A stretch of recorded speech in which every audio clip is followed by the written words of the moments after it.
Yo. Welcome to another episode of Wrestling with the Homies. I'm the homie Qwan, and as always, I'm joined by my good friend Jay Cooley and my boy Sylvan LeCue.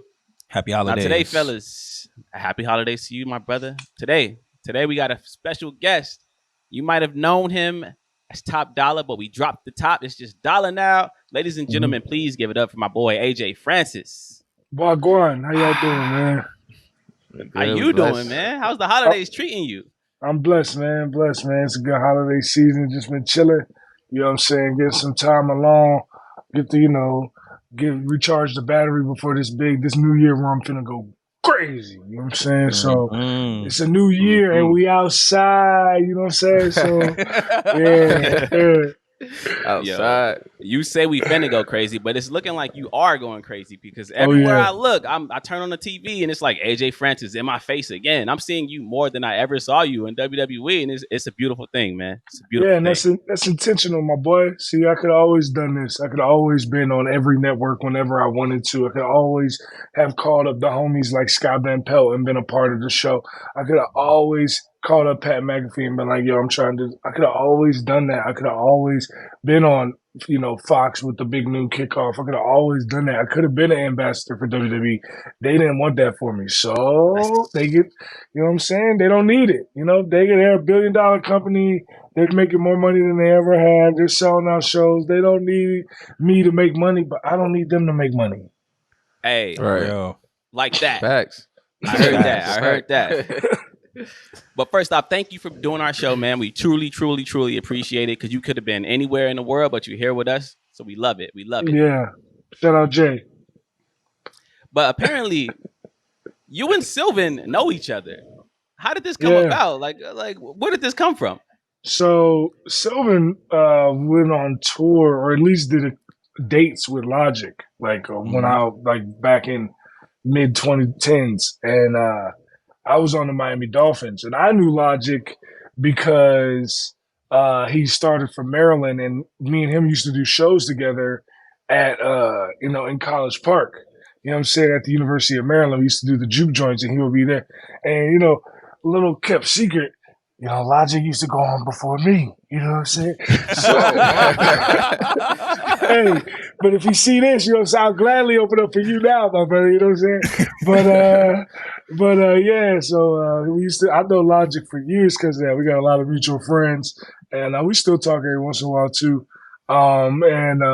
He did a show in Fort Lauderdale when I was on the Dolphins. And, that's where I met Sylvan. That's where, I was on the tour bus with him. We was cracking jokes. I remember they was taking Polaroid pictures and posting them on inside the bus. It was just a good time, you know what I'm saying? I got to kick with seeing the homie. This is like right before I think he signed his Def Jam deal. So right before. This is, and, I'm, like I said, I met him doing amateur hour juke joints at the University of Maryland. You know what I'm saying? So he was already on his rise and his star was about to take off, you know what I'm saying? Which it obviously eventually did. And then, that's where we met Sylvan, and I've been a fan of Sylvan's ever since then too. Met him that night, and me, I'm a real spitter, so I listen to real spitters. If you know what I'm saying, I don't listen to lollipop rap. I don't listen to that bubblegum bullshit. You know what I'm saying? So and not even saying people would hear me say that and think I'm talking about artists like Future and Migos. No, they actually be spitting. They just don't be talking about shit. You know what I'm saying? They be talking about partying and doing drugs and fucking on hoes and all these other things. But the way that they construct their bars, they be spitting for real. You know what I'm saying? So it's you know what I'm saying? That's not what I mean when I say that, but I do say that Brother Sylvan can spit. And as a spitter myself, I need to, I always show love to everybody that I know can put the bars down on pad. You know what I'm saying? I got a question. Are you the best wrestling rapper right now? Because there's a couple of them. We got Leo Rush. It's not even close. It's not even close. None of them dudes can spit with me. That's why they don't never say shit to me. That's why they don't ever say anything. That's why. Why they don't ever. I dare somebody to talk out my name sideways. Make it worth my time. I dare you. Yeah, come on. Marco.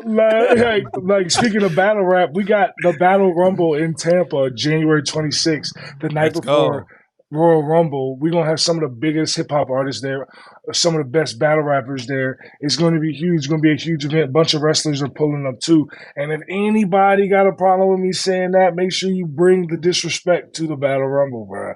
I'm gonna be there. Hey. And it's not just like me saying that. They say that. They tell me that. You know what I'm saying?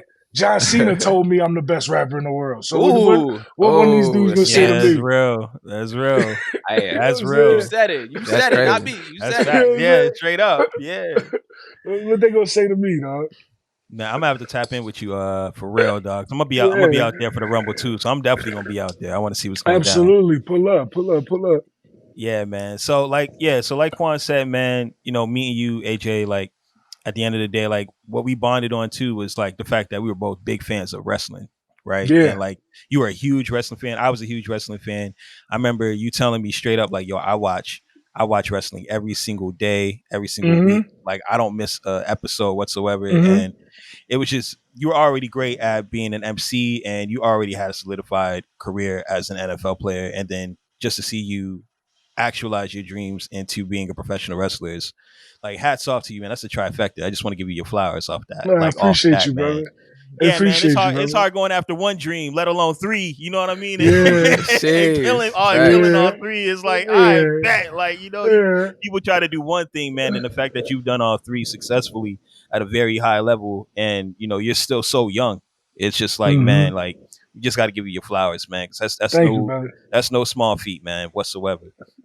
And everything I did it for the hood. You know what I'm talking about? Everything. Hero for the hood. You know what I'm talking about? Had my hood on my chest. Pioneer City, what up? You know what I'm saying?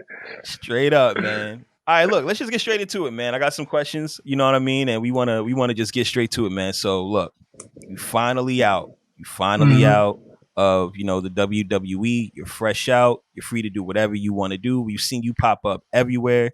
You know what I mean? Everywhere. First thing I want to ask you before anything is, how do you feel and what do you want to accomplish? Because you've done a lot, you've done a lot already. So how are you feeling in this moment, fresh out the box?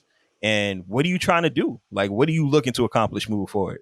I'm finna be everywhere. I'm finna do everything. I'm finna do things that have nothing to do with wrestling that people don't even know about yet that are going to be massive.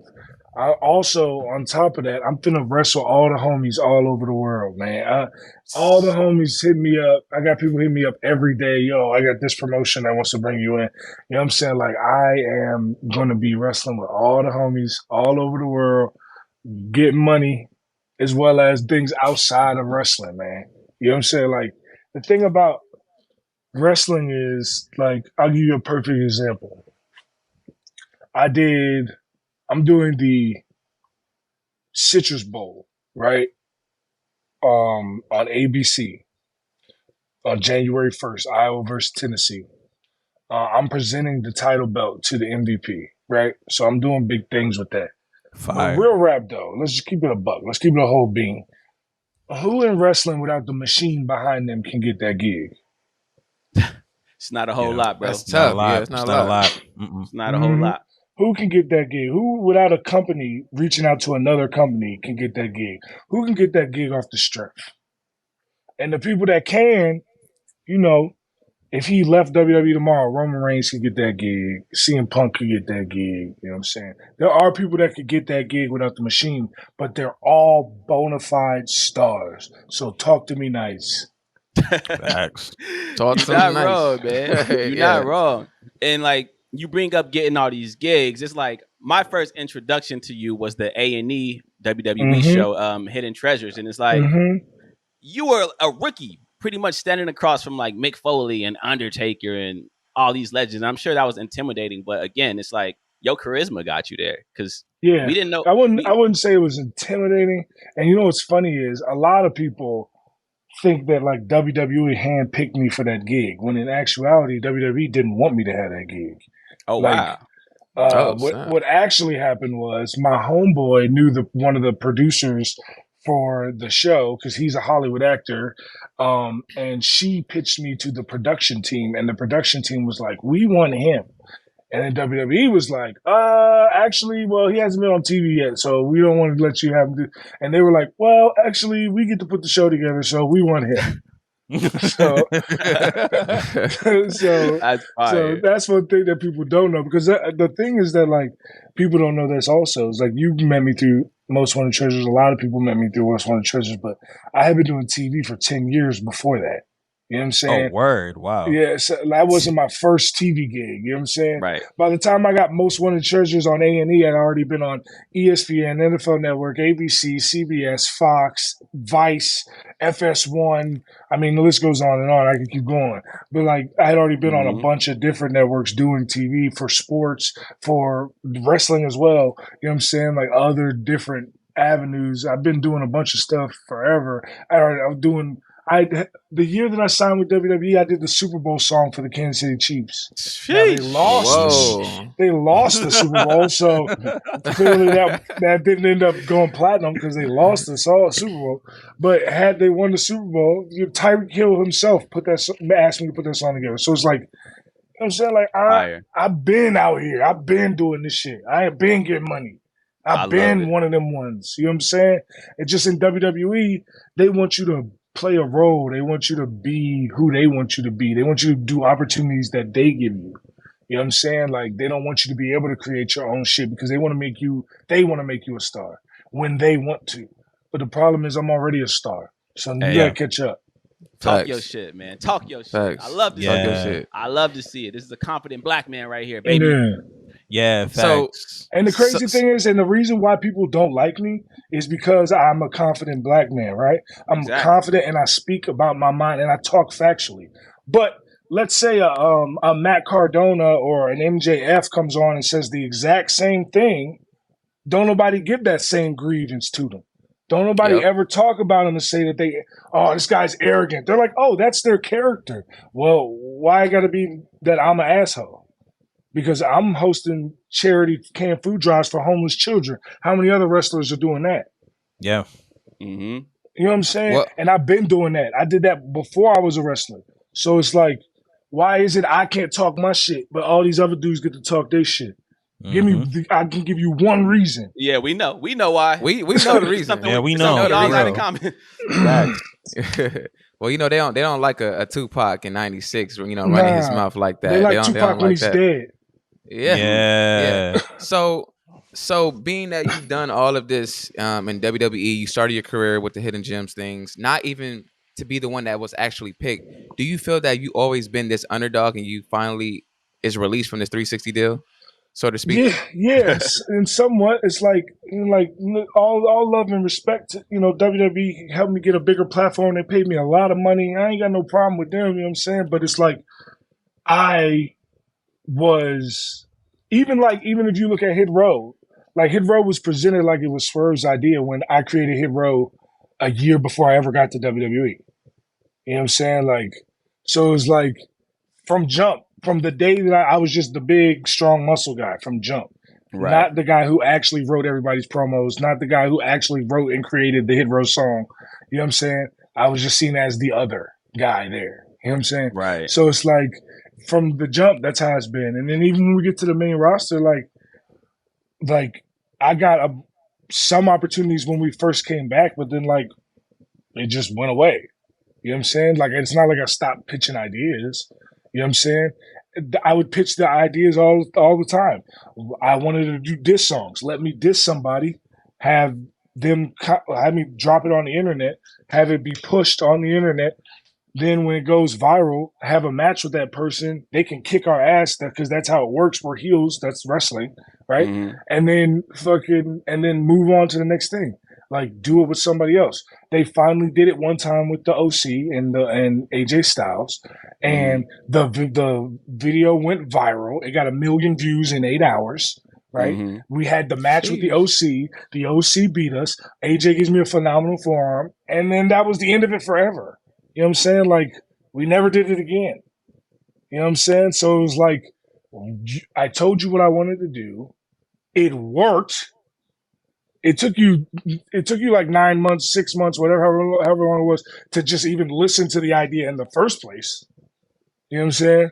So like, and then it worked, and then you're just like, all right, we'll just never do that again. It's like, all right, well, I'm just, ancillary character here. I'll just stay in the back. That's why I'm not going out my way to do all this TV stuff, because what I'm gonna talk about? You know what I'm saying? I'm not doing shit on SmackDown, so what am I talking about? You know what I'm saying? Yeah. But now, because I have things to talk about, because I'm controlling my own shit, doing what I want to do, now I can be everywhere doing everything. Right. Absolutely. And I feel like that's a similar story I hear from a lot of wrestlers, where it's like you pitching all these ideas and it's kind of going on deaf ears. I think Big E told a similar story when he was on this podcast about trying to pitch the whole 5 count thing, and like it kind of just falling on deaf ears.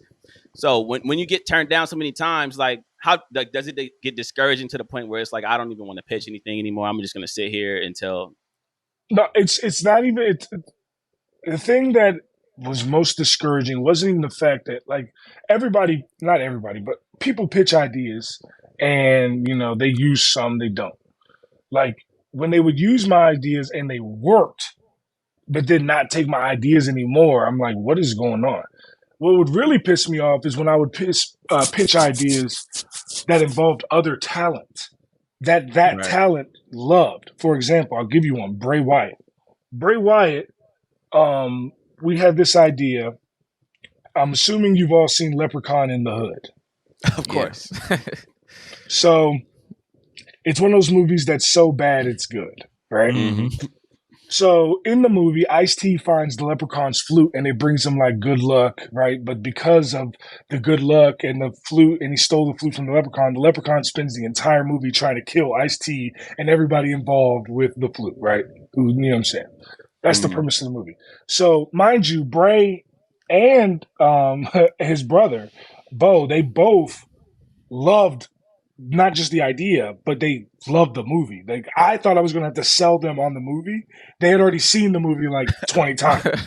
You know what I'm saying? When I first said it to them, they started quoting the movie. They were like, Leprechaun in the Hood, up to no good. Like, no way. Like, they was already on it.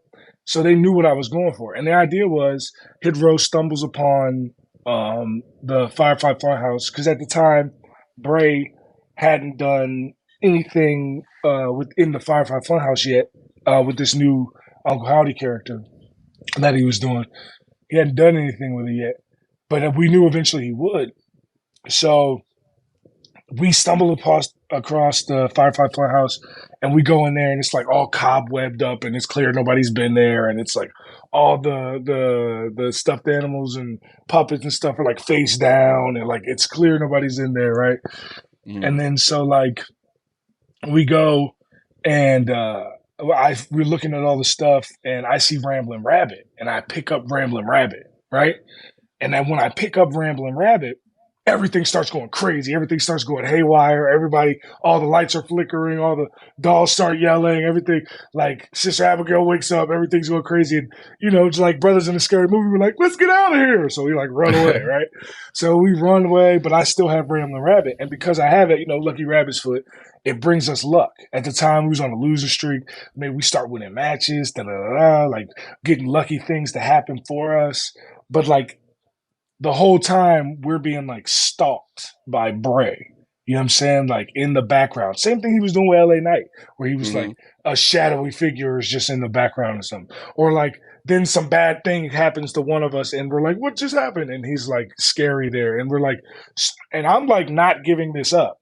Like, so Bray comes to me and he's like, look, I don't want to keep doing this. Let's come man to man, blah, blah, blah. Just give me Ramblin' Rabbit back and everything will be okay. But we're winning now. You know what I'm saying? So now I'm like, arrogant, top dollar, heel. I ain't giving you shit. You gonna have to come get this for me. Ain't nothing you can do. I feel good. Da, da, da. And then Bray beats the hell out of me. Like that's the whole. We could stretch that. That's 3 to 6 months of television, man, easily. You know what I'm saying? Another idea I pitched was, how Edge, was part of Judgment Day, and then they jumped him out, and then he feuded with Judgment Day, right?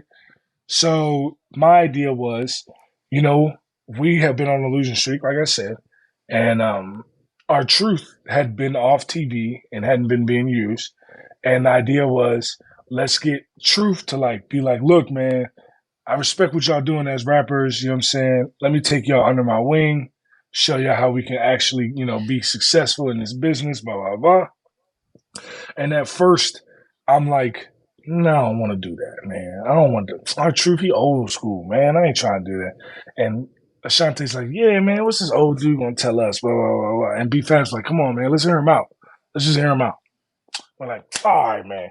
So like we reluctant at first. And then Ashante warms up to it after a little while, but I'm still like, man, whatever. And then finally I warm up to it and I'm like, okay, all right, it's cool that we with truth. Everything's good. And then we get a big match, like a tag team title match or something, and we lose. And now we're pissed and we beat our truth's ass. You know what I'm saying? Mm-hmm.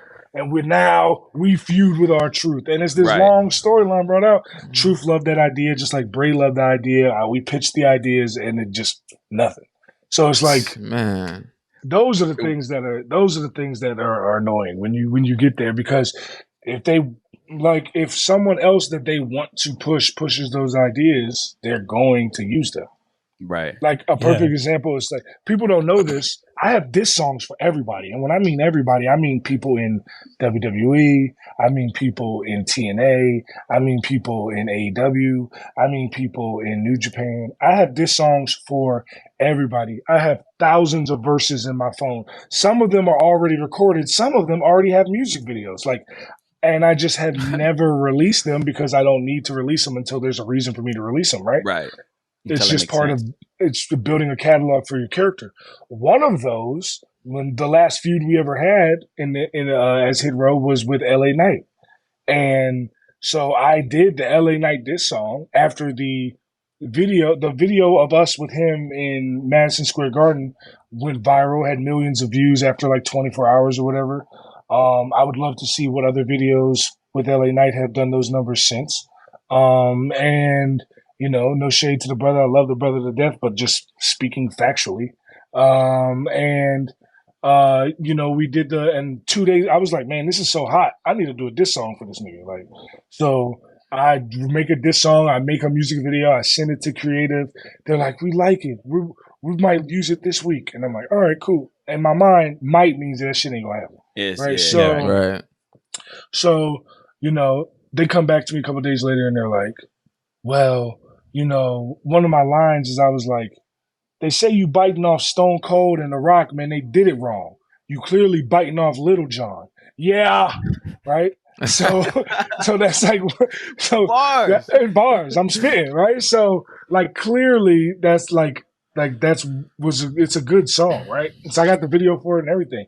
And they're like, well, we don't know if we can talk about the fact that people are saying he's like Stone Cold and The Rock. And I'm like, all right, whatever. All right, cool. But then 2 weeks later, Miz says all that shit on Raw. Right, yeah. I was just going to say that. Yep. Damn, that's crazy. You know what I'm saying? So it's like, can we not talk about it, or can I not talk about it? Exactly. Yeah, facts. Meanwhile, I still ended up having a match with him. So it was like this song would have made the match even bigger. You know what I'm saying? But it's funny you mentioned the R-Truth thing too, because what you described, like what you pitched with the whole R-Truth jumping them in, and it kind of sounds like what they're doing with the whole Judgment Day and R-Truth thing right now. It's like it's a little different. Yeah. It's a little different, but it's a little different because it's him trying to get in. You know what I'm saying? As opposed to us welcoming him in. You know what I'm saying? It's a little different, but there are similarities. The seeds there. Yeah. Yeah, man. So basically what you're trying to, what I'm gathering from this, and honestly, it's just kind of what I've been feeling like. I feel like WWE basically didn't really capitalize off of the potential that you had, especially when Hit Row went heel. And we were seeing a lot of heat during those house shows, especially like those house shows, and how you guys were cutting promos. Everybody was going crazy. I'm gonna say one line to y'all: who hotter than Top Dollar? Not nada. You know, I never said that on TV. Whoa, you just blew my never. mind, bro. Yeah, and I would have never put two and two together either. Because I'm like, yeah, you Because said we it all all the time, know it. but he's never said it. Yeah, but Yeah, we know everybody We all knows it. know You it. want to know why? Because I'll post videos of us doing stuff when we're at house shows, when we actually do get the mic, or I'll say it on my social media raps. You know what I'm saying? Like, but like that actual line, me saying "Who hotter than Top Dollar" has never been said on WWE TV except for my debut at NXT. That's insane. That right? Yeah. That's That was crazy. the Yeah, that's one wild. time I got to say it on TV. But you don't know that.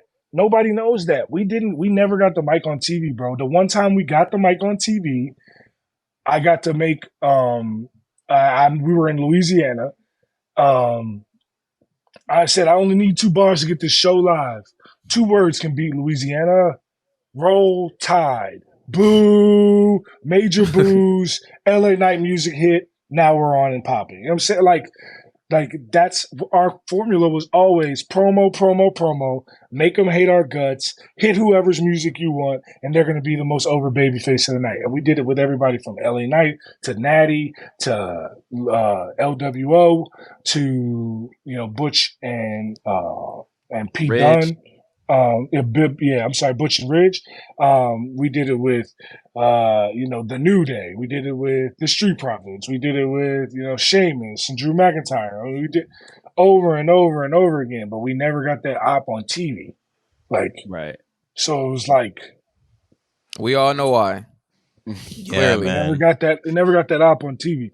Like, That's insane. this is like Grayson Waller's my homeboy, but Grayson Waller's announcement of him about to talk with the spotlights and all that shit is more mic time than I ever had. That's nuts. That's nuts. And what's crazy is that I remember seeing like the music videos and stuff you would like put on Twitter that would like Every go week. viral. And I genuinely thought that WWE was producing that just because it was doing a lot for the shows and the feuds. But you telling me you was doing all that just out of I pocket? was writing, editing, producing, directing. I was doing all of it, paying for it myself. The video that's pinned to my Twitter right now with me and 5 baddies on a boat in Colombia, on a yacht in Colombia, me. I paid for that. I did all that. That Top Dollar is not no gimmick, bro. I've been getting money. That's the thing is that, like, I don't know. Maybe it's like people are so used to wrestlers being fake and having gimmicks that when it's real right in front of their face, they just can't even see it. Right. You know what I'm saying? They can't even see it.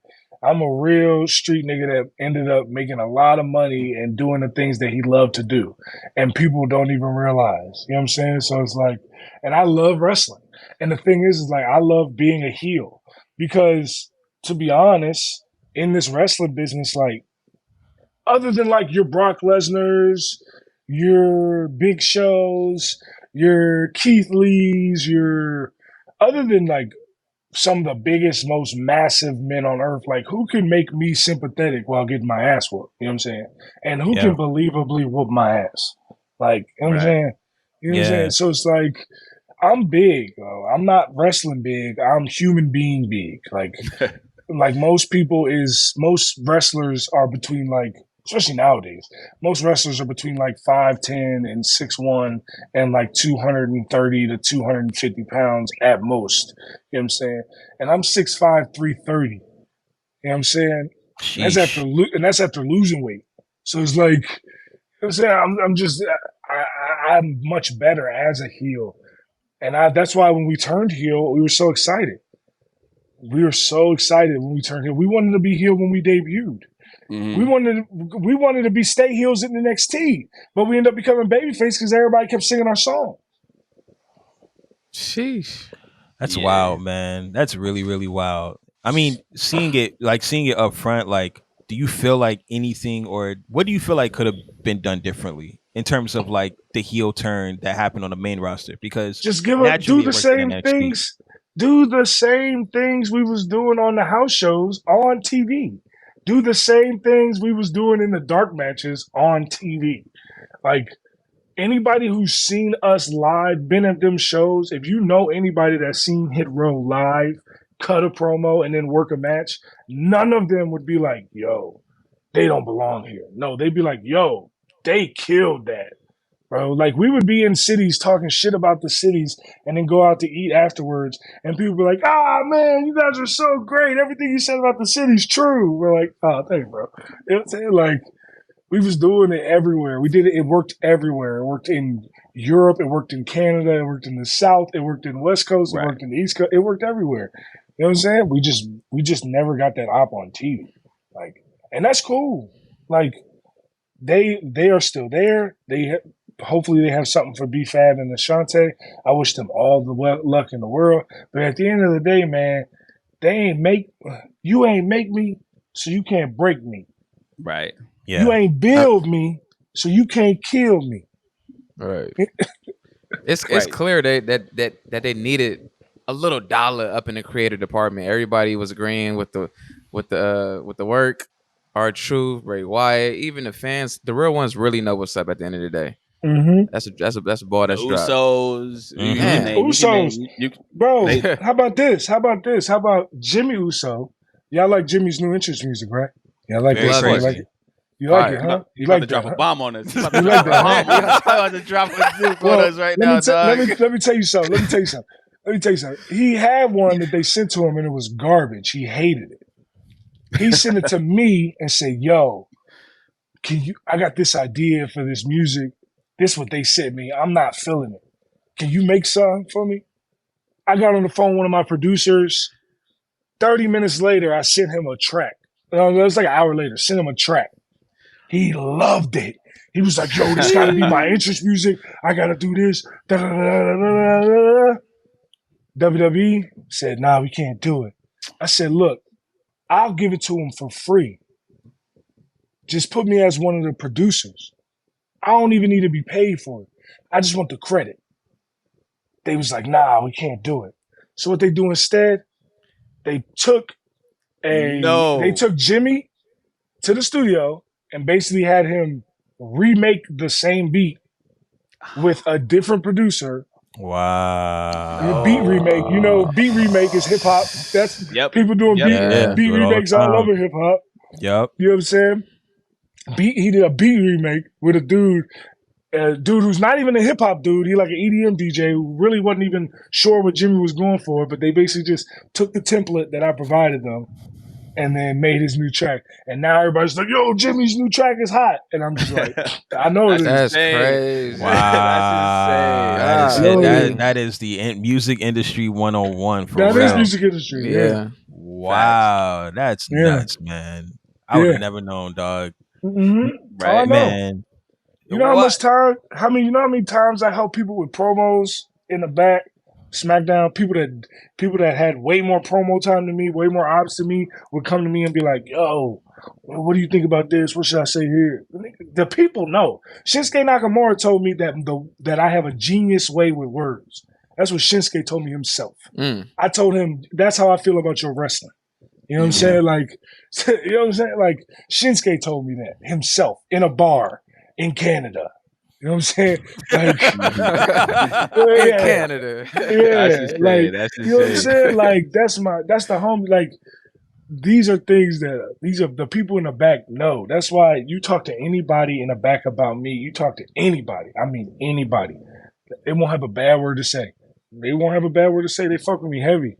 But that's why, like, my phone was blowing up. When I got released, my phone was blowing up. People was like, "I don't know what's going on, blah, blah, blah." I'm like, man, that first 24 hours, I was hot. I was pissed. I was pissed because I was like, "This is some bullshit." Like, like I didn't even get a chance. Yeah. You know what I'm saying? But then after that, I was like, cool. Y'all don't think y'all need me? Cool. I'm going to show y'all how much y'all need me. Now you see where I'm at. I'm everywhere doing everything. Everywhere.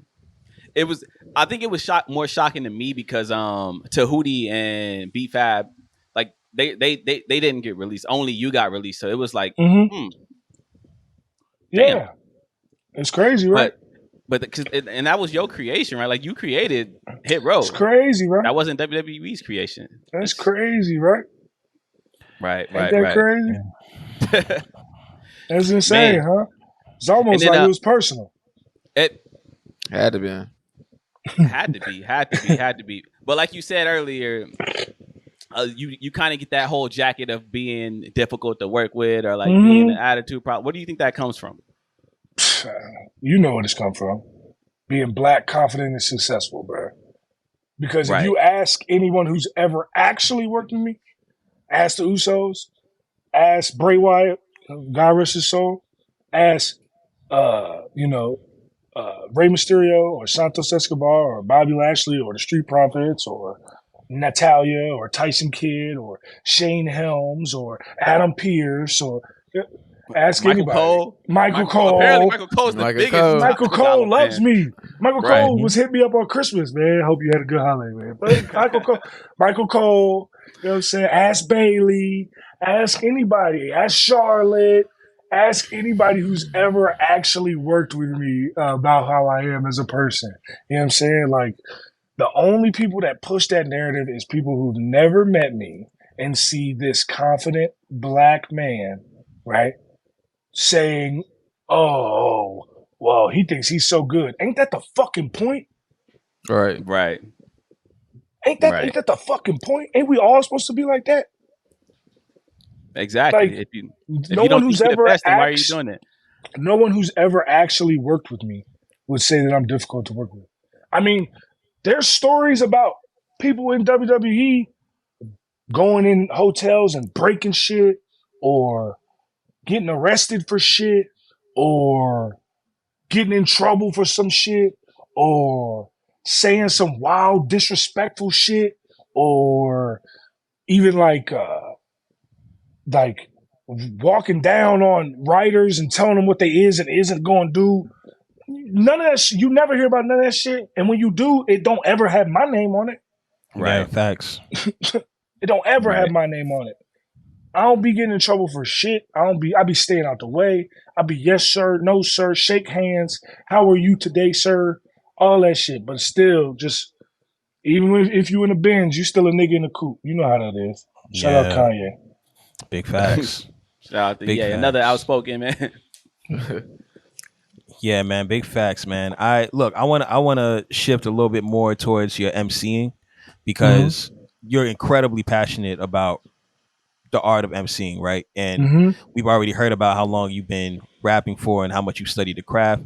But I think it's really insane that not only have you transferred that in tandem with, your character work as a wrestler, but like outside of just being in a ring, like the amount of videos you have, the amount of freestyles you have, the amount of content you're creating, like you're doing more than like established rappers. That's number one. Let's just keep that like people who do like rappers who are like coming up and being like, yo, this is what I do. Like I'm trying to make it. Like you're doing more than guys that this is all that they do, And so I wanted to ask you about your passion for MCing and does that outweigh wrestling or is it kind of like the same in tandem? Like is wrestling and rap kind of like the same? Honestly, I'll say this. Both are higher on my list than football.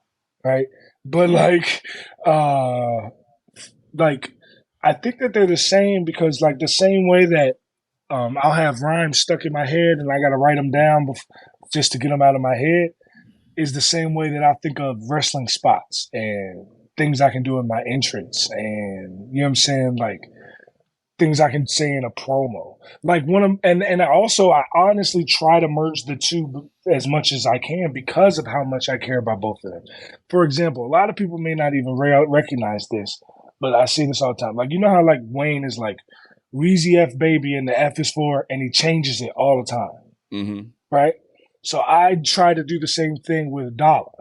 So I'll be like, allow me to reintroduce myself, which is already Jay-Z. Technically Humpty, but Jay-Z as well. Allow me to reintroduce myself. My name is A.J. Francis, but they call me Dolla because my talk ain't cheap, because everything I do is money, money, money, because I never change. Like it could, whatever, it's always something. You know what I'm saying? Like I'm always trying to reinvent that part of it. And that comes from the art of studying hip hop and the greats in hip hop. And if you go watch my GCW debut that I did last week, and you'll hear when I say in my promo, I say, allow me to reintroduce myself. My name is A. And as I'm saying AJ Francis, somebody in the crowd yells, Hove! So that's like But like, and then like he actually, the guy who it was actually posted on Twitter. He was like, "Oh man, you got me." Da da da. Like, I didn't. I thought it was, I just got sucked into that, and in my mind, I'm like, bro, that's what I wanted. Like, I want you to hear me say that and know that I'm actually bigging up Hove. You know what I'm saying? Like when I used to go by Frank, I would end all my promos with the most shady Frankie Baby. You know what I'm saying? Yeah. Like bigging up Big. Like I got Nipsey tattoos and Jay tattoos, Big tattoos, Bob Marley tattoos. Like, you know what I'm saying? So like I got a lot of musical influence in everything that I do because music is the lifeblood. Like there's a reason why every wrestler comes out to music. You know what I'm saying? Like how many people, their entire performance is enhanced by their entrance music? You know what I'm saying? Like Swerve been a good wrestler for years. He ain't just become a really good wrestler. But because Nana's doing the dance to his song, now everything's like, oh my God, Swerve's so great. It's like, the nigga been good. Like, you know what I'm saying? Like, that's not new. Y'all just got to dance to the song now, so now y'all fuck with it. You know what I'm saying? Like, the song's not even new. You know what I'm saying? The song is over a year old. Right. But once they got something to put with it, it kind of resonates different. And it's like, all right. Yeah, because music is the lifeblood. Facts. Right. So you just mentioned GCW. I want to ask, how did that even come about a week ago? Because you were just fresh off your, I believe, 90-day clause with WWE. So how did that situation come about? Well, cool thing is I've known Brett Lauderdale, the guy who runs GCW, from the last time we got released. We did GCW in Dallas WrestleMania weekend. And I went viral. I did a moonsault. Well, we did a whole bunch of cool stuff in the match. Saw that. It was against STP. Shout out Shane Taylor. Shout out O'Shea. Shout out Rev Ron.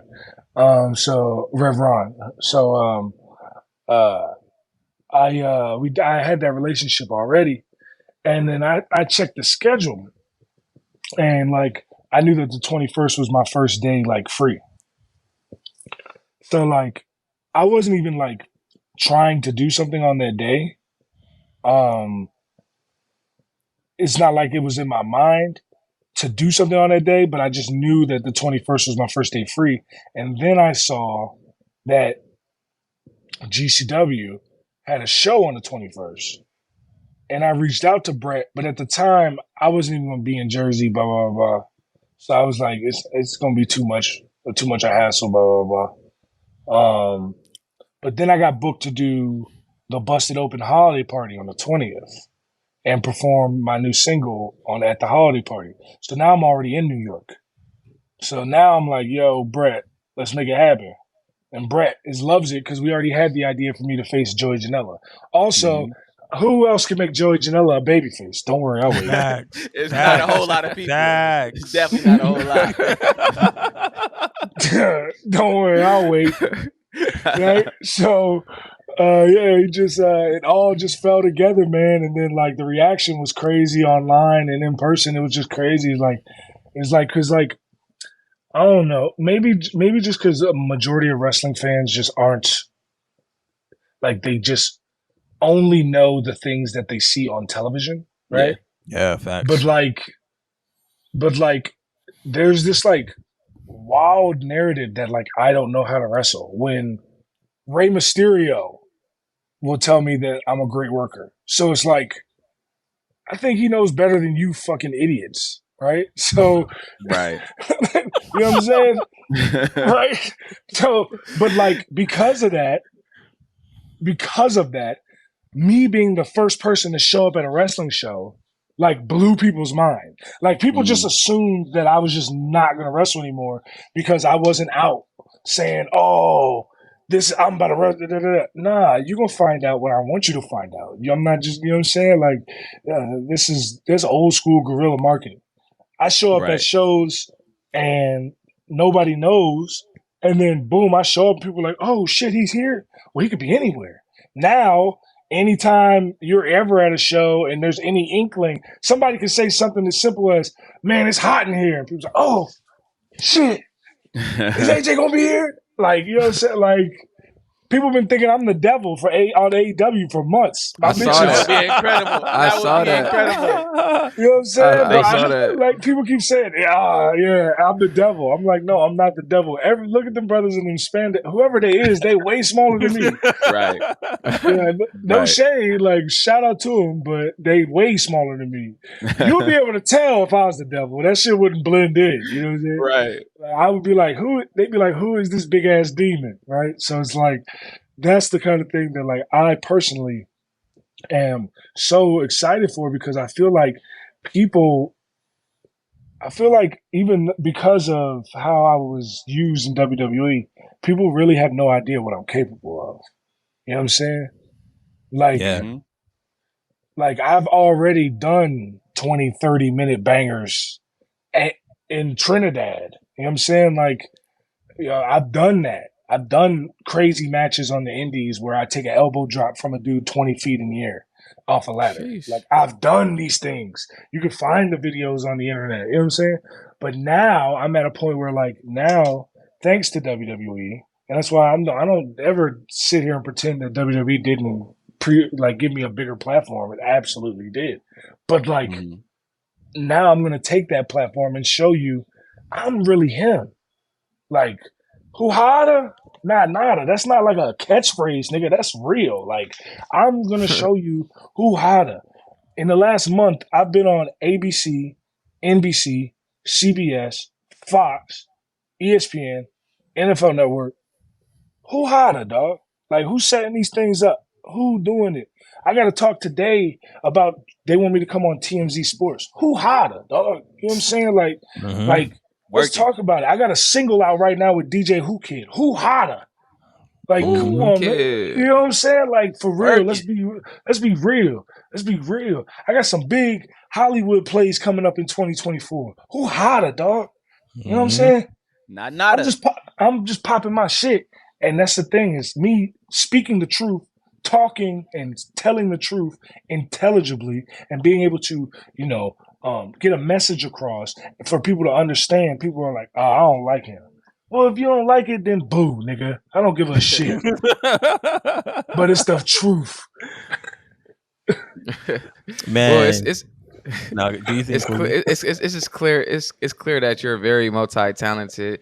You have your wrestling lane, your music lane, and I wanted to ask, how do your passion and involvement in music and wrestling complement or influence each other in your life?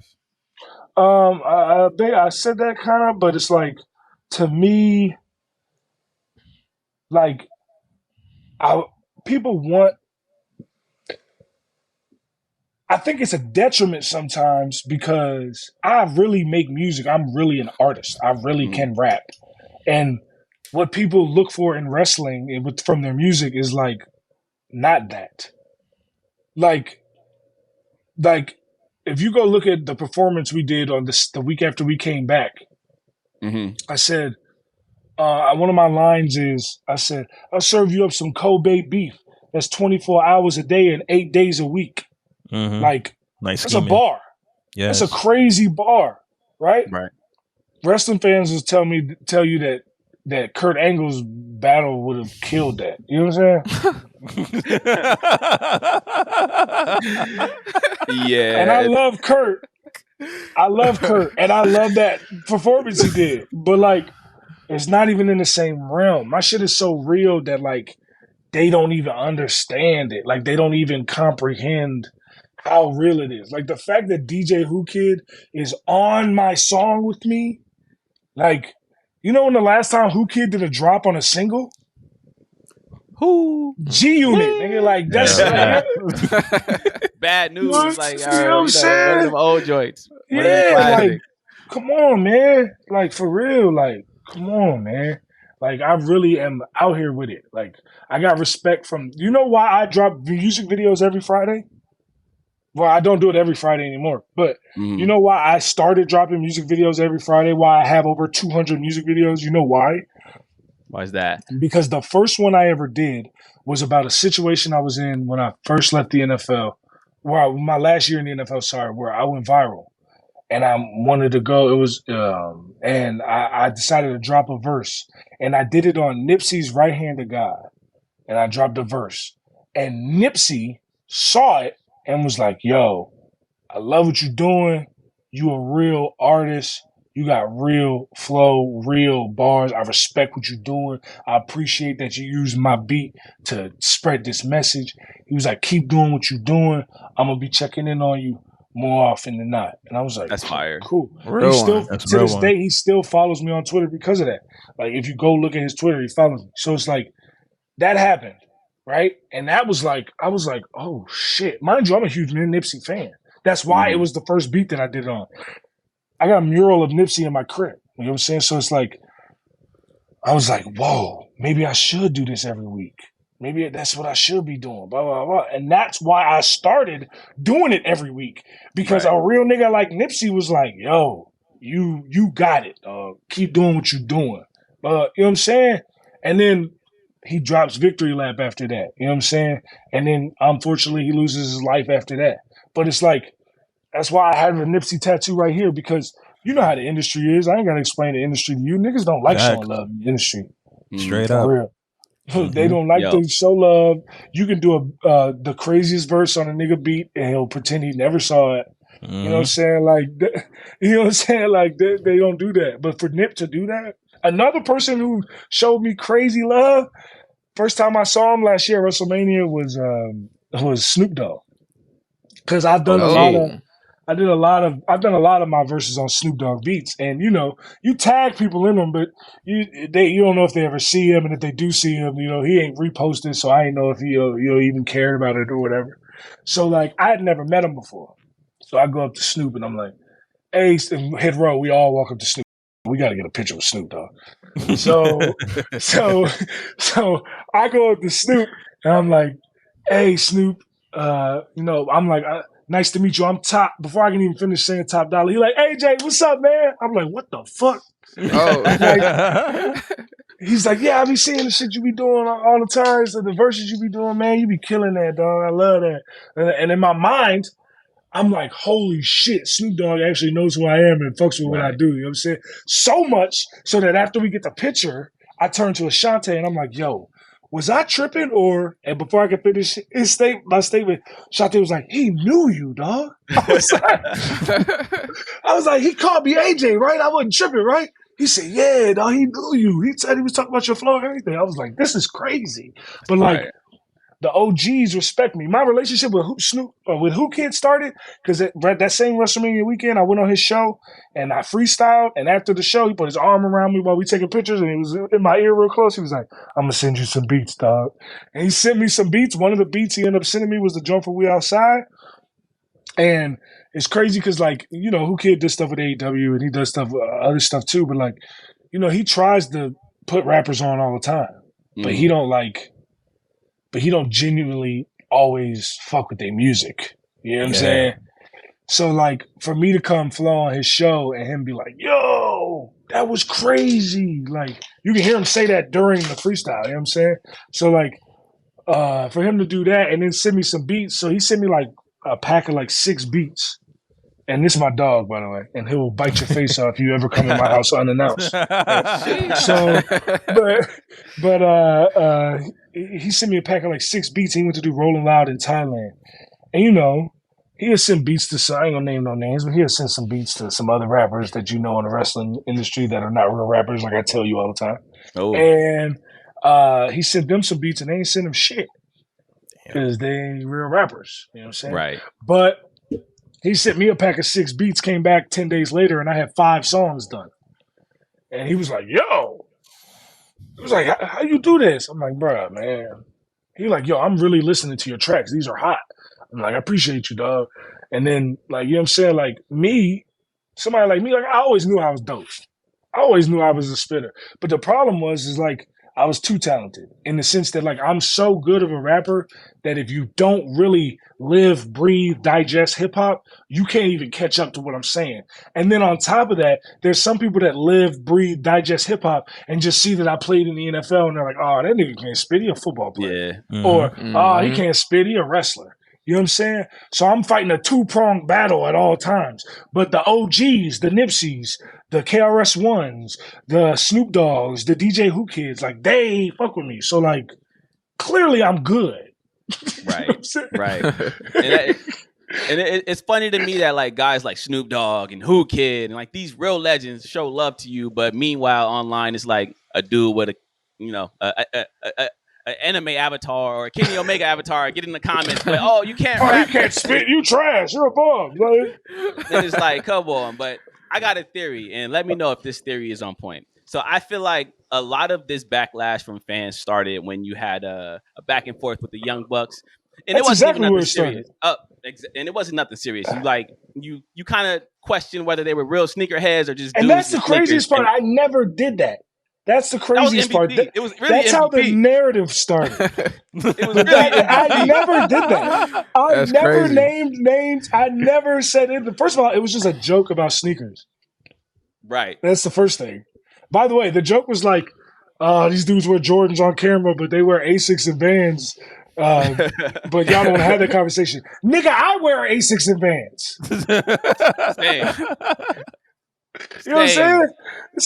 You know what I'm saying? So it's like, that was so, it was a joke that they got butthurt about because, apparently they had wore like fake Christian Dior's like a month before that. But I didn't even know that. Sure did. But I didn't even know that at the time. I didn't even know that they did that. So it's like, they got mad and they talked shit about NXT. They was like, we spent more money on sneakers than anybody in NXT. And at the time, I was on SmackDown, so I ain't really give a fuck if they was dissing NXT. Right. You know, shit. I was like, oh, well, I don't care. You know what I'm saying? I'm not on NXT. I don't care. So then, like, the whole situation kept growing on the internet. Me, mind you, minding my business. You know what I'm saying? Then they was like, all we got to do is put you in our bio and we'll make you famous. And that's where I drew the goddamn line. All right? Because I was famous way before I started wrestling. Right. You ain't make shit. Right? Nobody made me but me. Right? So I took offense to that. So 24 hours later, I dropped a diss song. And it wasn't like a I'm going to shoot and kill you diss song. It was a watch who you talking about diss song. I'm not the one to play with diss song. And guess what? Ever since that day, how many people come out their mouth sideways by me? Us, exactly. So that was definitely the origin of it to me. Like, once I saw that, I saw the whole perception change online, the fans in the comment. And it's like, all right, y'all clearly, and it's really just a certain demographic. It's not everybody. It's just I know. We know. We know the exact demographic. I know. That's exactly where it all started from. And it's crazy to me because, like, I grew up watching the Young Bucks at Ring of Honor. Like, I would go to the Ring of Honor tapings that they would do in Baltimore, and they would have the tassels on their boots, and they would be out there doing their thing. Like, I never had no personal beef with them dudes, but they started talking about me. But because I'm the confident, angry black man, it turned into, you were talking about, and I'm like, what the fuck? Like, I answered. I responded. And it was about sneakers too. It was like, don't be mad at my response. You know what I'm saying? Like, you know what I'm saying? If you poke a bear, don't be mad that the bear mauls your face off. You know what I'm saying? Like, facts. You can't control the reaction of the bear. You know what I'm saying? Like, that's the song was called "A Hit Dog Will Holla." Like, I didn't single them out or say nobody's name. I didn't do that. They brought it out.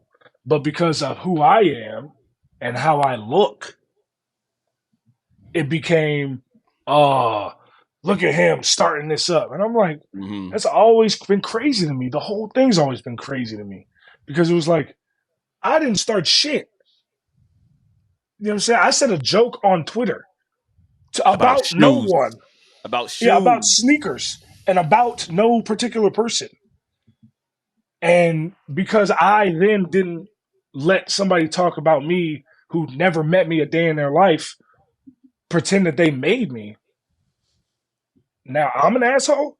Right. Okay, well then I guess I'm just an asshole then. Facts. All right, so for you being the brainchild of Hit Row and your time at NXT, right? clearly everyone has gone on and done their things, and you're clearly about to go and do your thing. What about that time, especially in the formation of it, really resonates with you the most to this day? I like the fact that in NXT we got to do whatever the fuck we wanted. Like that freedom. In NXT, they would like say, "This is the idea that we have. What do you guys think?" And we'd be like, "Oh, that's cool, but can we do this, this, and this?" And they'd be like, "Sure." And then we'd go out and we'd do it, and it'd be fucking great. You know what I'm saying? But the exact opposite thing happened on SmackDown. On SmackDown, when we first got there was a little bit of, "Oh, what do you guys want to do?" But for the most part, it was, "This is what we want to do. So do it to the best of your ability," which is fine. But the biggest difference is, why do you think we were the fastest call up in NXT history? Because we were different. We were cool. People fucked with, like, we were heels, and people would say, ask anybody that was going to NXT at them times. During commercial breaks, they would just sing Hit Row. Hit Row. We wouldn't even be on the show yet. You know what I'm saying? Like, we wouldn't even be on the show yet. We'd be at like the end of the show, like segment like 8 or 9 or something. And it's segment between segments 2 and 3. It's dark in the arena, and you just hear them yelling, "Hit Row," and we're all sitting in the back, because I don't know if y'all know how it's set up, but like the arena where they do NXT, you walk through the little gorilla area, and in the back area, it's usually except on show days, it's a gym where people work out. But on show days, it's like the gorilla area where everybody's there, and like all the talent is there, even talent that's not on TV. All the talent's back there, and we would just look around at everybody looking at us while they just were yelling "Hit Row." You know what I'm saying? During commercial breaks, and we're just sitting there like, "Man, we got something right here, dog." You know what I'm saying? And it was like, it was cool because like we got to be creative. We would be up till like 2, 3 in the morning putting our promos together in my living room. You know what I'm saying? That's where a lot of our friendship was forged, in the work aspect of it. We was just coming up with cool ideas. We was throwing shit against the wall, seeing what sticks. You know what I'm saying? So it was just a really good time. It was a really good time. I had a lot of fun. And, obviously the objective in this business is to make money. So, like, yeah, we wanted to go to SmackDown as quick as humanly possible, which we did. But what we didn't realize is that, like, we thought it would be a smooth, creative transition from NXT to SmackDown, because there's no way, we're like, this is $1 billion company. There's no way that they see how successful what we're doing is on NXT, and they're going to try to change it when we get to SmackDown. There's no way they're going to do that. And then the first thing they did was fire B-Fab. And we were like, okay, well, that's not great. You know what I'm saying? Like, and I've said this before with Hit Row. You take the 4 of us, the original 4. If you take away Swerve. Swerve wasn't an original in the group anyway. It was the 3 of us. So, like, the group still can operate with the 3 of us. If you keep Swerve and you take away Ashante, the group can still operate with the 3 of us, me, Swerve, and B-Fab. You take away me, and the group can still operate with Swerve and Adonis and B-Fab. But you take away B-Fab, we're just 3 brothers out there. We hip-hop New Day. Like, there's nothing different about us. Facts. You know what I'm saying? Like, there's nothing that differentiates us from other 3-man groups, other than the fact that we, like, wear hip-hop clothes. You know what I'm saying? So it's like, she is a key in all of that. You know what I'm saying? That's what I said. That's why I went to them when she got released, and I was like, yo, what are we doing? Like, this is not, you know what I'm saying? It's like, I and the group, we all did so much work to create Hit Row for what it was. To then be told, you don't need her. Like, who are you to say we don't need her? Right. Yeah. You know what I'm saying? Facts. Absolutely. And you've been in WWE long enough to understand how it operates, how it works, and you got a real good grip from a business and creative standpoint. Is the door open? Is the door shut? No, the door's open. Hunter told me that himself the day that, like, I've already had that conversation with Hunter after the release. Me and him were talking, and I told him the door's open. I mean, he told me the door is always open. But the thing is like, right now, I don't give a damn about that door. Like, your true colors have been shown twice. I gave you something unique, original that no one else could create on Earth, and you didn't give a shit about it either time. So it's like there's more places that I can go that will actually listen to the things that I have to say. And there's things outside of wrestling I can do. Like, a lot of people don't know, when you do wrestling, when you wrestle with WWE, they can pick and choose what things you're allowed to do. And I ain't gonna put nobody's business out there, but there's a certain top level star that I know that was supposed to be in Black Panther 2 and was not allowed to be by WWE. Wow. So, like, these are crazy opportunities that people are given through their own hard work, their own merits that they've earned outside of WWE, but because it wasn't presented by WWE to them, they don't want them to do it, right? Now, there's nothing stopping any of my opportunities. That's why you see me everywhere. It's just like hip-hop, man. Being independent versus being signed to a major. Facts, man. So, when you're signed to a major, it's all good when they want it to be. Yeah, big facts. It's all good when they want it to be. Soon as they start pushing a couple release dates or saying, "Nah, we can't put that out," then all of a sudden you're like, "Hold on, what's going on, man?" Yo, look, man. Yo, Dolla, I think you're easily a top card draw in any company. Your presence is absolutely undeniable, and you evoke emotion anywhere you go with anything that you do. Emotion. Yes, it's the truth. You evoke emotion anywhere you go with anything you do, man. And I ultimately want to know, what is one of, or the goal, because there's obviously multiple goals, but what is the ultimate goal for you in your wrestling career? Because you have done so much. You have accomplished a lot already. One can only ask, like, what else do you want to ultimately, like, what would, for you as a wrestler, what would make you feel like, all right, you know what, I'm good. Like, I did it all. So, I'm going to tell you this right now. I'm going to be everywhere. I'm going to go to Japan. I'm going to go to Mexico. I'm going to go to Europe. I'm going to be everywhere. The one thing that I want to do, my goal for 2024 and beyond, is I'm going to make a lot of money with my homies. My homeboys that work in different countries and different promotions all over the world are like, "Yo, please come here and work with me." And I'm like, send me a contract, send me a flight. I'll be there tomorrow night. Right? So it's not hard, bro. I'm going to be everywhere. My goal is to make a lot of money with my homeboys. I'm doing shows that you would never expect me to show up at. I'm also doing shows that when I show up, you're going to be like, "Oh, wow, I should have saw this coming." Right? So, like, there's a lot of really good things coming down the pipeline for me and for wrestling in general. I am not going anywhere. I am staying in wrestling. I love wrestling. Then people cannot dim my star. And guess what? I'm going to shine bright. So I ain't worried one bit. Like I say, the thing that brought me here was my undeniable confidence in myself. Motherfuckers told me I wouldn't graduate high school. They told me I wouldn't graduate college. They told me I couldn't play in college. They told me I couldn't play in the NFL. They told me I wouldn't make it to WWE.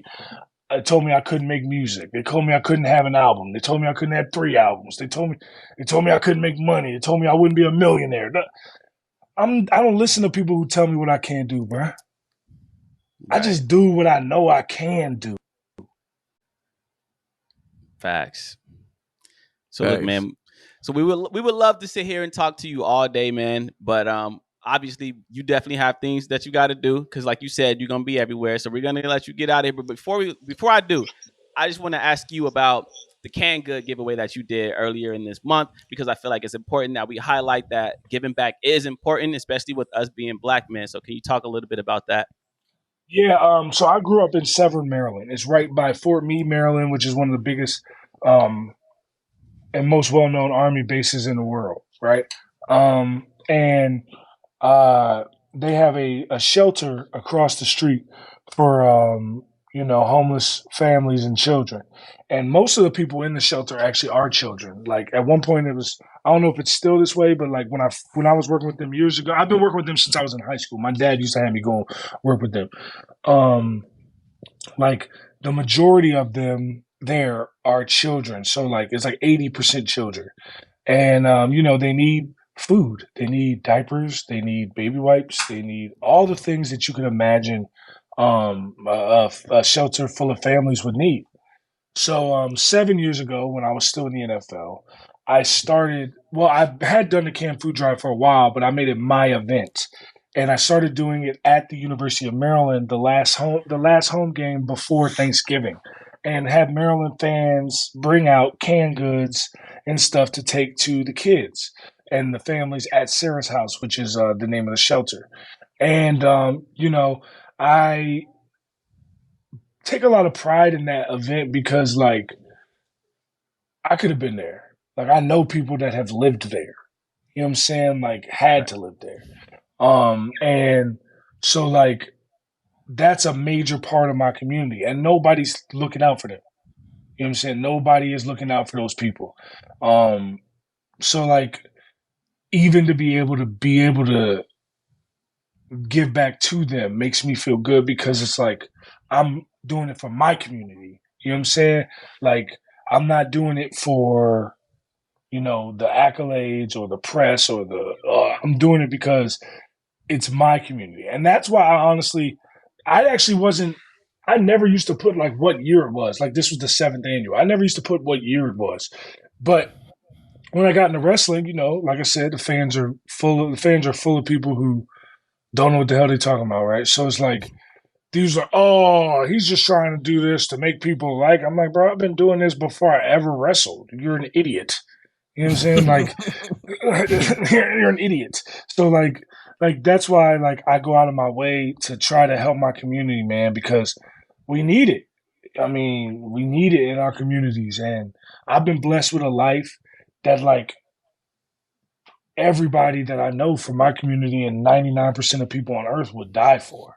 You know what I'm saying? So like to be able to have a master's degree from the University of Maryland and play in the NFL and wrestle in WWE and go on tour making music, like that's not a life that most people get to live. You know what I'm saying?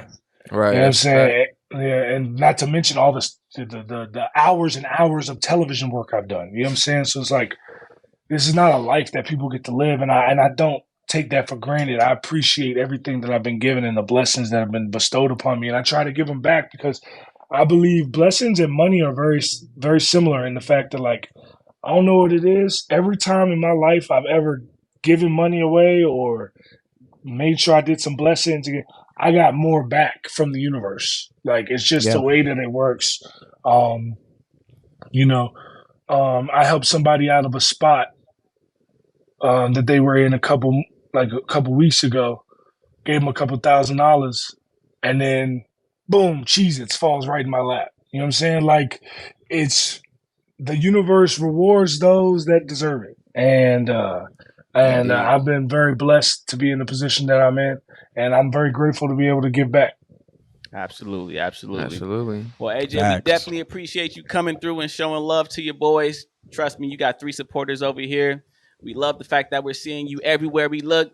I turn on the NFL, I turn on college football. Your face is on my screen. So keep up the good work. We will definitely be rooting for you over here. And anytime you want to pop back in and talk your shit, come see us, man. I appreciate y'all, man. I appreciate y'all. Appreciate you, man. All right, man. We'll let you get out of here, man. Peace. Incredible interview, man. Incredible. AJ Francis was fun to talk to. He definitely had a lot on his chest, you know what I'm saying? Chip on his shoulder, but I get it. Being released twice from a place that you were like brought back to, that's tough, man. So I get it. But he was definitely fun to talk to. And I love the fact that we're seeing AJ everywhere, man. I love it. I love it. Indeed. I love it. I feel like everything is a blessing in disguise at the end of the day, because we probably wouldn't be seeing his face if he still was signed to this day, because WWE clearly they miss a lot of opportunities, and he would have been just sitting on that roster. And now he about to travel the world and make money with his homies, and that's right. That's a life to live.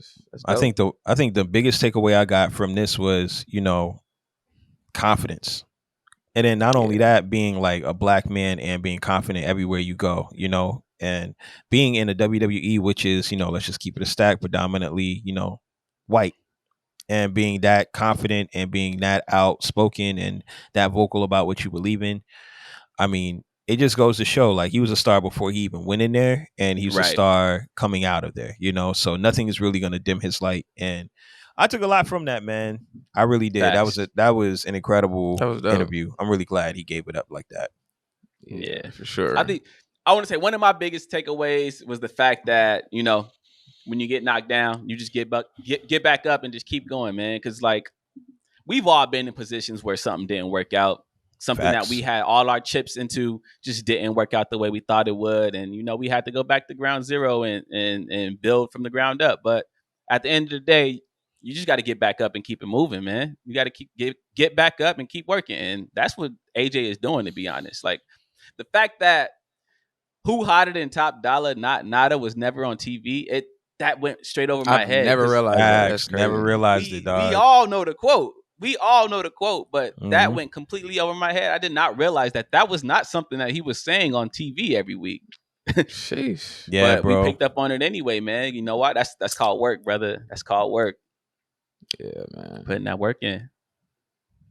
I remember I wanted to be a music, a rapper, yeah. Cooley a legend. It's crazy. Cooley a legend. Y'all don't know, man. Yeah, Cooley really a legend. Like Cooley, like legit. Is a legend. Yo, Cooley's like legit a legend, dog.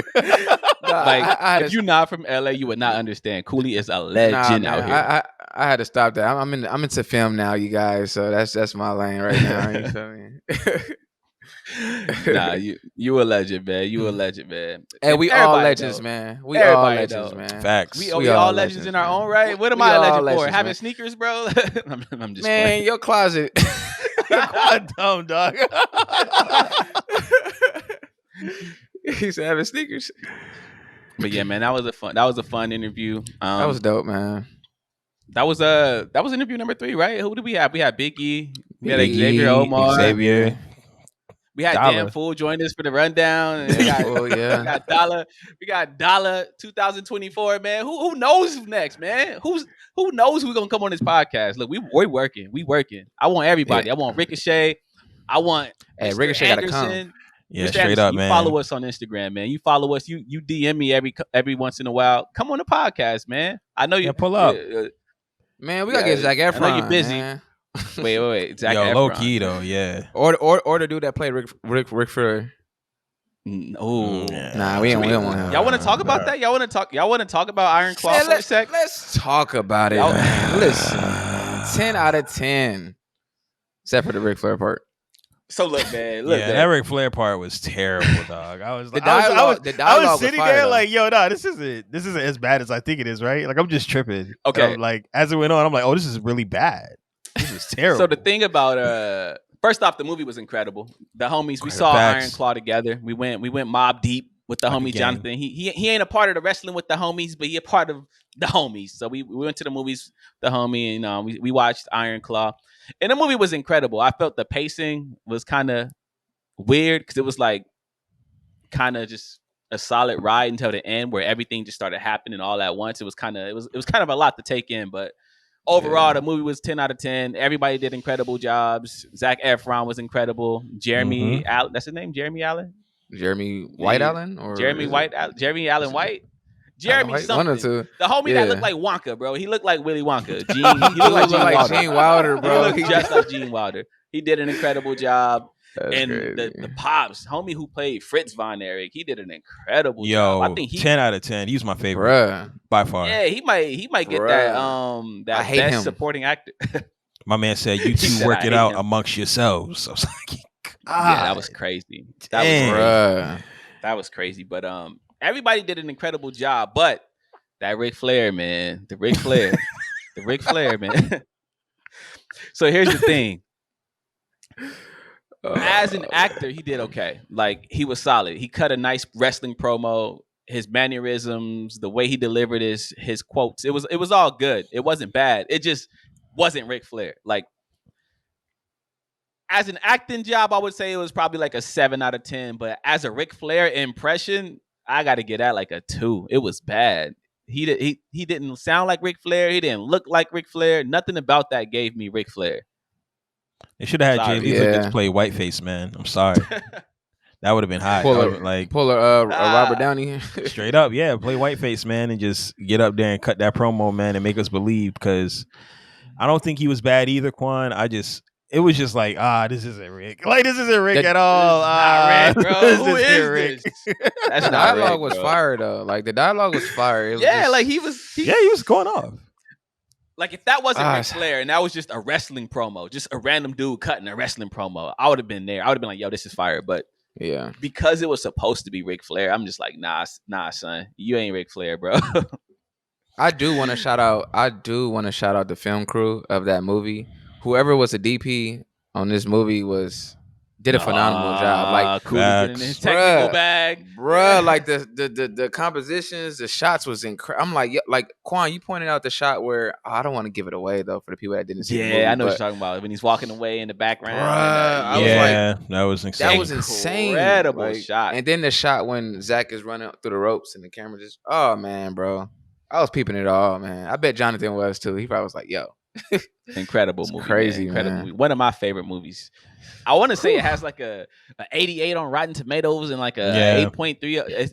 It's one of the highest rated movies this year and probably going to get an Oscar nomination. I hope it's definitely getting an Oscar, bro. It's definitely getting an Oscar. Zac Efron, man. Shouts to Zac Efron. Number one, let's just give him his flowers because my guy came from just being a teen sensation with his shirt off to being a to really being like a bona fide like actor in like a top like 5-star film, man. So shouts to him, man. My only bane with this film was just the fact that, you know, by midway through I was just like, damn, like this isn't gonna get better, is it? Like I'm about to just I mean, the way they painted the story, I mean, you know, it's tragic. So I went in there. I think we all went in there knowing this is gonna be like absolutely insanely tragic, but the reality of it, when you see it in sequential order, it's just insane. It's like, damn, I will never see this movie ever again in my life, but it's a classic and everyone should see it. Yeah, I ain't seen that. That's a one and done for me. Like Duke, baby. I might have to watch it again. I like tragedies. I like sad movies. Sitting there crying. Like I was just watching Big Fish the other night, and that shit had me in my feelings. So you like Rod Wave? Oh, nah, come on, man. Yeah, we straight on Rod Wave, man. I mean, but look, right? Like the wrestler, right? The wrestler is tragic. Yeah, but I'll watch the wrestler like over and over and over. You know what I mean? Like, it just is what it is. Like, he had a bad life. You know, he's taking drugs. He's wrestling on the indie circuit. It's just like, he messed up. But like, man, what we saw, Iron Claw was just like, bro, what? Bruh. Like, listen, spoiler alert. Everybody dies. Everybody dies. Everybody. I might have died watching the movie. Everybody died, man. It was like, damn, one by one. It was tragic. Sad. Bro, I had to watch a Disney movie after that. The homie Seahawk, he called it Hereditary with headlocks. Wow, that's crazy. That's pretty much what it is. That's pretty much what it was. But no, incredible movie. I loved it. Yeah, man. So are they being nominated for the Oscars? It would have to be for 2025, 26, right? It would have to be 25 or 26. 25. Oh, wait, is it? Is it 25? The upcoming one is 2024. Yeah, and I think that one's already announced. Like the nominations for that are already out, so it's cooked for that. But we would have to it's getting nominated. I promise you, it's getting nominated. Yeah, it's definitely getting nominated. Our producer trying to act, critically acclaimed movie of this year, bro. Yeah, Ernest ain't tapped in. You know what I'm saying? He ain't tapped in. Yeah, our producer said I ain't getting nominated. He's taking it out of here. Nah, you ain't tapped in. You ain't tapped in. I'm gonna nominate it. I will call up the offices and threaten them if they don't nominate that. Give my boy Zac Efron Best Actor, man. Yeah, man. This ain't High School Musical no more, man. This is a whole nother. He ain't got his head in the game no more. Ain't that the song? Get your head in the game. Unless they piss somebody off in the back or something. I don't see how it doesn't. I mean, they gave Whale. Didn't they give the Whale? Hey, like, The Whale was I didn't mind that movie. I'm not watching The Whale. My boy Brendan Fraser. Y'all didn't watch it? I'm not watching The Whale, bro. I'm not watching. I don't even know. I just see the face and I'm like, nah, I'm good, bro. I'm not trying to see. He's still George of the Jungle to me, man. I can't do it. That man's the Mummy to me, dog. He's the Avenger in the Mummy. The Mummy. That's who that guy is. He really is a goat, man. He said George of the Jungle, bro. I ain't heard that one in forever. But was that the best wrestling movie like ever made? What's better? I like The Wrestler better. I'm not going to front. You like the wrestler? The wrestler to me is like every wrestler. It's almost like every wrestler's life. Like the average wrestler ends up like the wrestler, dog. Yeah, facts. Like, yeah, it really does. That was loosely based on like Jake the Snake, right? Was it Jake the Snake or was it someone else? I don't Randy know. the Ram or whatever his name was. I think it was loosely based though, not like I'm saying, because they had to change a lot. And R-Truth is in that movie. There's a scene where R-Truth pop up. I'm like, oh shit. I'm gonna tell y'all what my favorite wrestling movie is, man. Look, Randy the Ram Robinson. Crazy to say. It might sound crazy to say, but Ready to Rumble, bro. Ready to Rumble is a classic. Fire. Let's be honest. Ready to Rumble is one of the greatest wrestling movies ever created. Now, Classics. I understand that was based on WCW, right? Yeah. And I understand that Ready to Rumble was pretty much responsible for the downfall of WCW because David Arquette went and won the world championship, and that kind of just set off a domino effect of bad shit that happened to WCW. But that movie is very enjoyable to me. I'm sorry, but I love that movie. Wait, so the Iron Claw not nominated? Yeah, it got snubbed. So yeah, our producer just hit us with a Don DeMarco. How did it get snubbed? It just came out 2 weeks ago. Yeah. Nah, that don't count. Nah, listen, man. It has to be for. Listen, man. Iron Claw is gonna get an Oscar nomination in 2025, man. It gotta be. I don't know what this misinformation is that they telling us right now. Know what I'm saying? But it's an Oscar nomination in my heart, baby. It's an Oscar nomination in my heart. But it deserves an Oscar, man. It deserves an Oscar. It's definitely sad. It's the saddest movie I've ever seen, but it deserves an Oscar. Okay, I'm looking like, dang. I don't know. Maybe just meet a cutoff date. It's like the Grammys, right? Like if you didn't meet the Grammys for this year, then it's next year. Drop something, then you get nominated for 2026, not 2025 or something. That's tough though, because it's gonna be like a lot of movies that drop before then. So it's like the competition is gonna be crazy. Like Joker 2. I was about to say that Joker 2 comes out next year. That Joker 2 is not gonna be it, man. I'm trying to tell you. It's going to be it. It's gonna be it. Like y'all just trusting the people behind it, and that's respectful. Why would we not? That's what I'm saying. I said it's respectful. Phoenix, Todd Phillips. That's what I'm saying. It's respectful. You should always trust who's going to be behind it. But my God, it's a musical. Like what? What's wrong with that, musical? Man? Hey, man. I hate musicals, so it's just me, man. Grease is fire. Hey, and also the Academy or whoever the guys are who vote on these movies, they love musicals, bro. Like didn't La La Land win the Oscar over Moonlight? Oh my God, yes. You know what? You're right. Yeah, it's gonna sweep. I mean, it's gonna sweep. Joker musical, yeah. Lady Gaga, bro. Come on, man. Next year is gonna be phenomenal. Gaga ain't really been hitting in most of her roles, but this one she might hit. Whoa. Hold on. The movie with her and Bradley Cooper when they were singing country and crying on the road, that movie was fire. I saw that with my old shorty. I haven't seen that. That sounds terrible. You haven't seen that? I haven't seen that. Nah. I forget the name of it, but it definitely got like Oscar nominations and shit. Gaga and Bradley Cooper singing country doesn't sound great to me. But if you say it's hot, I'll listen to it. It's a good movie. It's a good movie. But wait a minute. Cooley, we're forgetting something. We're forgetting something very important, man. Before we get out of here, before we let y'all go, somebody's getting married. Oh yeah, I forgot about that. Yeah. My boy Sylvan the Don proposed to his shorty. Yeah, man. Did it on Christmas. Did it on Christmas Eve. You know what I mean? I'm out the game. Put my jersey in the Raptors. I'm in commentary now. It's been a good run. Man. But I'm out the game. I propose. Yeah, man. I'm fresh in, man. December 24th. Popped the question. It's time. Yeah, man. Appreciate y'all, brothers, for highlighting that. It means a lot to me. Yeah. Who's next? Congratulations. Who's next, man? It's definitely Cooley. You next, Cooley living with somebody. Qwan is definitely next. Qwan never get married, man. Me? that would be the biggest plot twist of the century. Yo, if Qwan got married, I'd be like, yo. I don't think Qwan get married until 42, man. 42? 46, man. Maybe 46, 47. 48. I just keep going higher, man. That's LA Knight age, man. What? Yo, LA Knight just got married too. He's like 45 or something like that. Shout out to LA Knight. Yeah, he's with his girl for like 5 years or something like that.